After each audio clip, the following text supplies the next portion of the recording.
नमस्कार विद्यार्थी मित्रांनो, आम्ही संत तुकाराम विद्यालय देहू इयत्ता 10वी अ चे विद्यार्थी. माझे नाव अभिजित भाटे आणि माझे नाव सुयश किसन शेलार.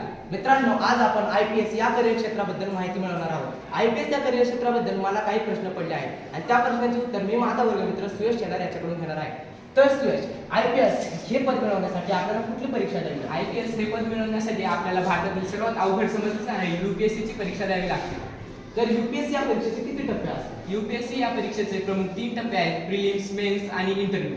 तर ही परीक्षा देण्यासाठी आपल्याला कोणती शैक्षणिक पात्रता असावी? ही परीक्षा देण्यासाठी किमान ग्रॅज्युएशन होणे अपेक्षित आहे, पण बाकीच्या परीक्षांसाठी आपल्याला सायन्स घेणं कंपल्सरी असतं. पण UPSC साठी सायन्स हे कंपल्सरी नसतं. आपण कॉमर्स, आर्ट्स, सायन्स कोणत्याही फील्डमधून UPSC देऊ शकतो. तर UPSC परीक्षा देण्यासाठी आपल्याला ह्या सर्व टप्प्यांनी पार पाडावे लागते आणि UPSC आणि IPS हे पद तुला मिळवायचे आहे, त्यासाठी तुला प्रेरणा कोणाकडून मिळाली? मला या पदासाठी प्रेरणा मिळाली IPS विश्वास नांगरे पाटील, जे खूपच प्रामाणिक आणि कर्तव्यनिष्ठ असे IPS ऑफिसर आहेत. तर तुला IPS व्हायचे आहे आणि IPS होण्यामागचं तुझं स्वतःचं नेमकं उद्दिष्ट काय? माझं ध्येय एकच आहे की देशामध्ये होणारा भ्रष्टाचार नष्ट करून एक प्रामाणिक व्यक्तिमत्व काय असतं हे जगाला दाखवून देणं.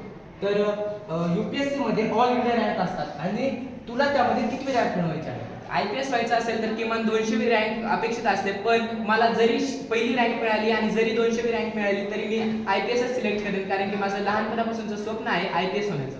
धन्यवाद सुयश. सुयशने आपल्याला खूप छान माहिती दिलेली आहे आणि सुयशच्या मदतीने तसेच माझ्या इतर वर्गमित्रांच्या मदतीने आम्ही IPS या करिअर क्षेत्राबद्दल एक चार्ट बनवला आहे. तर आपण या चार्टकडे बघूया. तर IPS या करिअर क्षेत्रासाठी आपल्याला ह्या सर्व टप्प्यांनी पार पाडावे लागते. आपल्याला 10वी मध्ये किमान 90% गुण असणे अपेक्षित असते.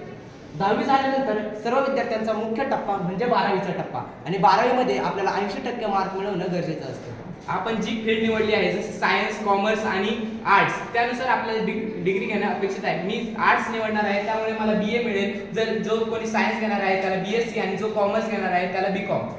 यानंतर सुरू होतो मेन कार्यक्रम म्हणजेच आपल्या UPSCचा पहिला टप्पा म्हणजे प्रिलिम्स हा लेखी एक्झाम आणि त्यानंतरचा सर्वात महत्त्वाचा टप्पा म्हणजे मेन्स ही सर्वच विद्यार्थ्यांसाठी खूपच कठीण असणारी परीक्षा, म्हणजे 1750 मार्काची परीक्षा. या परीक्षेसाठी आपल्याला सर्वात महत्त्वाचं कौशल्य म्हणजे लेखन कौशल्य आवश्यक असतं.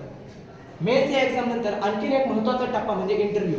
हाच UPSC आणि IPS बनण्याचा सर्वात महत्त्वाचा टप्पा आहे, कारण इथूनच पुढे आपल्या IPS ची खरी प्रवास चालू होता. प्रत्येक IPSचं स्वप्न म्हणजे Sardar Vallabhbhai Patel national police academy Hyderabad येथून शिक्षण ट्रेनिंग घेऊन पुढे नोकरीला लागणं आणि तिथेच ट्रेनिंग आपल्याला मिळते हैदराबाद येथे.